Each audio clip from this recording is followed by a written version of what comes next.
আসসালামু আলাইকুম সম্মানিত ভিউয়ার্স, আপনাদের জন্য শওকত ভাইয়ের খামারের নতুন আরেকটি ভিডিও নিয়ে এসেছি। এই ভিডিওর মধ্যে আপনারা বিভিন্ন জাতের খরগোশ দেখতে পারবেন। এর আগে বলে রাখি, যারা যারা আমার চ্যানেলে নতুন আছেন তারা অবশ্যই আমার চ্যানেলকে সাবস্ক্রাইব করে রাখবেন, তাহলে নিত্য নতুন ভিডিওগুলো আপনারা সবার আগে পাবেন এবং দেশি বিদেশি ফ্যান্সি খরগোশগুলো আপনারা দেখতে পারবেন।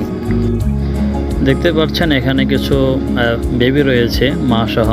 এটা অ্যাঙ্গোরার বেবি, তাদের কানে এখনও ঝোলে নেই, অবশ্য কিছু সময় লাগবে। তো দেখতে পাচ্ছেন একের পর এক আমি কিছু খরগোশ আপনাদেরকে দেখাবো। এখানে কিছু বেবি আছে। এই ভিডিওটা মূলত গরমের সিজনে করা হয়েছিল, যখন প্রচণ্ড গরম পড়েছে। তো শওকত ভাই তার খামারে কিছু খরগোশ কমিয়ে ফেলছে গরমের কারণে। কারণ গরমের মধ্যে হিটস্ট্রোকের একটা কমন বিষয়। আমরা যারা খরগোশ পালি বা যারা খরগোশ পালার ইচ্ছা রাখি তারা এই বিষয়টা অবশ্যই জানতে হবে যে প্রচণ্ড গরম পড়লে খরগোশ কিছুটা হিটস্ট্রোক করে। তো এই জন্য খরগোশকে ওই সময় ঠান্ডা জায়গায় রাখা উচিত।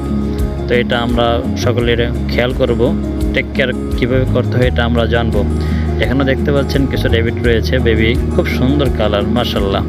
তো যারা রেবিট লাগে অবশ্যই আমাদের সাথে যোগাযোগ করবেন, স্ক্রিনে আমাদের নাম্বার দেওয়া থাকবে। আর আমাদের লোকেশন নারায়ণগঞ্জ বুলতাগাউসিয়া। সরাসরি খামারে এসেও নিয়ে যেতে পারেন। উনি ওনার খামারটাকে পরিপূর্ণ কাঠের বক্স আকারে তৈরি করেছেন, খুবই চমৎকার।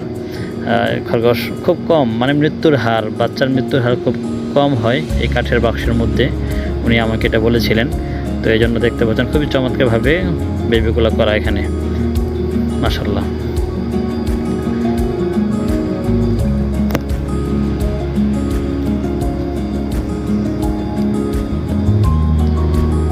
এখন ওনার আরেকটা ঘরে আমি আপনাদেরকে দেখাইতেছি। দেখেন এখানের মধ্যে কিছু রেবিট আছে। ওনার কাছে বিভিন্ন ধরনের রেবিট আছে, গিনিপিগও আছে। গিনিপিগের ভিডিওটা পরের ভিডিওর মধ্যে আপলোড দেওয়া হবে। যারা যারা গিনিপিগ পছন্দ করেন তারা অবশ্যই সাবস্ক্রাইব করে রাখেন, কারণ পরের ভিডিওতে গিনিপিগের ভিডিও থাকবে। খুবই চমৎকার গিনিপিগ আছে ওনার কাছে। তো দেখতে পাচ্ছেন ভিউয়ার্স, চমৎকার খরগোশ। যারা লাগে অবশ্যই যোগাযোগ করবেন আর আমাদের চ্যানেলকে সাবস্ক্রাইব করে রাখবেন। ঠিক আছে ভিউয়ার্স, আজ এই পর্যন্তই। দেখা হবে পরের ভিডিওতে ইনশাআল্লাহ। আসসালামু আলাইকুম।